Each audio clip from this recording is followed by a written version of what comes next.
Number 119, the silent majority fallacy. Ooh. Shout out to 20 2020. I think that was 2020. 2019, 2020. Sound majority fallacy. A variety of the argument from ignorance. This fallacy famously enunciated by disgraced American President Richard Nixon alleges special knowledge of a hidden silent majority of voters or of the population in general that stands in support of an otherwise unpopular leader and his or her policies, contrary to repeated findings of polls, surveys, and popular vote totals. In an extreme case, the leader arrogates to him or herself the title of the voice of the voiceless. Nice. I remember this being like a big,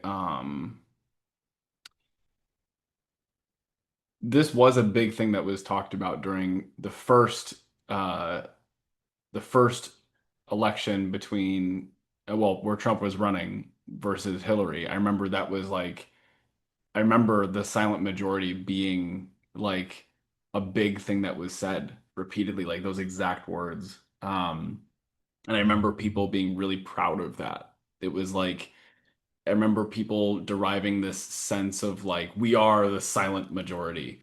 Um, so that's to me, that's the only time that I've had like direct experience with this, because obviously I wasn't around during the Nixon presidency.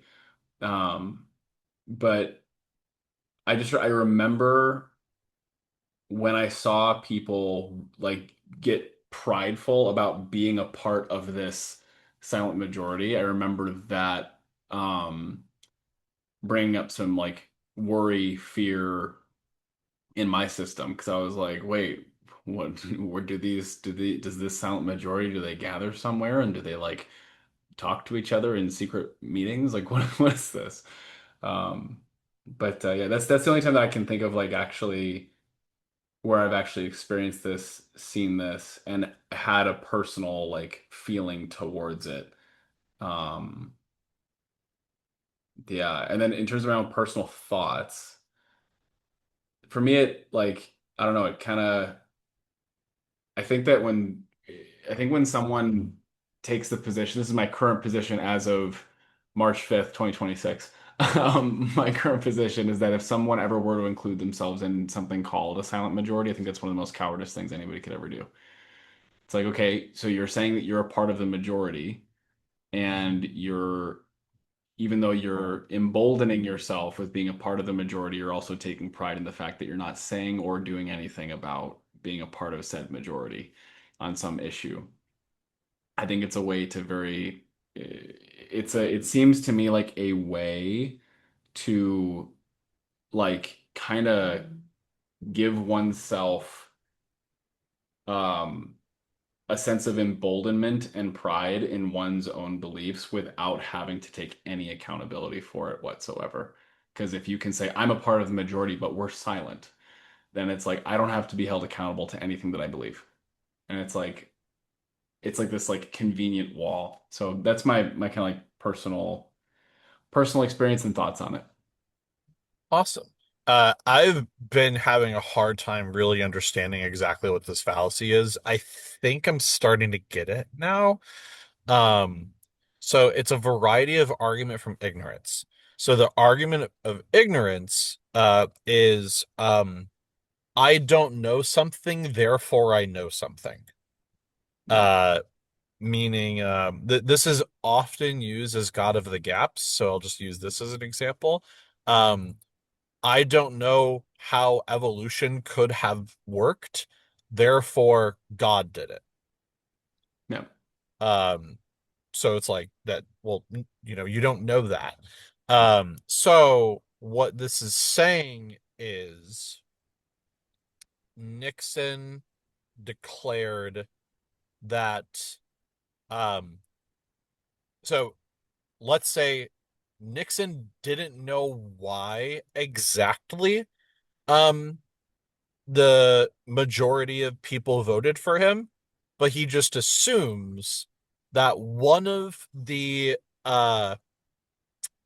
his policies that he had was the reason, and that there was a silent majority of people that liked that specific thing because it's saying here that they allege special knowledge of a hidden silent majority, but they don't you don't know why exactly they did it. Yeah. You just know that like you were voted for. So you know,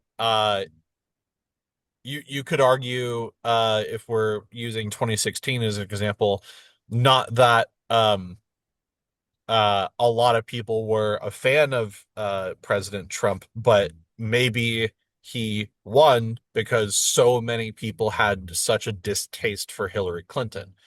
Um, Yeah. kind of a thing. So, and then Trump could be like, they all voted for me because they all wanted the wall. And it's like, Yeah. well, like that could be the reason, but like you don't know if that's the reason. Yeah. Yeah. Um, They don't cite you don't cite reasons why we voted at the polls. It's just you just vote.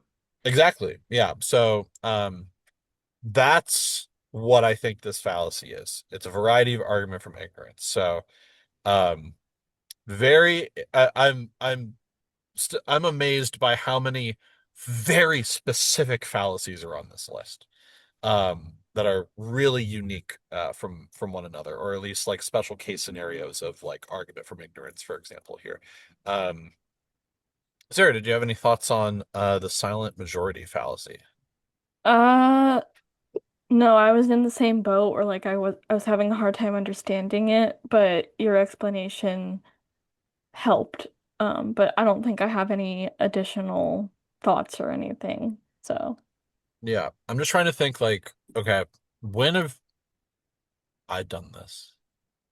So basically, it's just like saying if I was voted for uh Anything. that then I know the reason why, but it's like um I don't necessarily know the reason. Well, Um the reasoning is the silent majority. That's the thing. Oh, there's a silent there's a I think the whole thing is that citing it's like it alleges special knowledge of a hidden silent majority in quotes. So it's like citing the mhm, reason that I was voted in, the reason I won, the reason this was a success is because I know of a silent majority, and that's who I'm speaking to. That's who that and so but so it's like yeah, you're I'm speaking to the majority of people. They're just silent. That's why you haven't heard of them, and that's why you don't know. But I know. So it's like I know these people because they voted for me. So I feel like it's an attempt to I feel like it's an attempt to take credit for or to derive certainty from an uncertain variable or an uncertain situation. It's like, oh no, I know why this happened. mhm. Yeah, Do you? very good. Yeah. Awesome. It sounds like an explanation of random chance. Is like it's like a Yeah. way to explain away a random chance, or just like not even random chance, but it could be used as a way to explain away random chance, but also as a way to explain away unmeasured variables and be like, well, that's the measured value variable is there's a silent majority. Yeah. Yeah, Yeah. It's like you don't know that. right, right.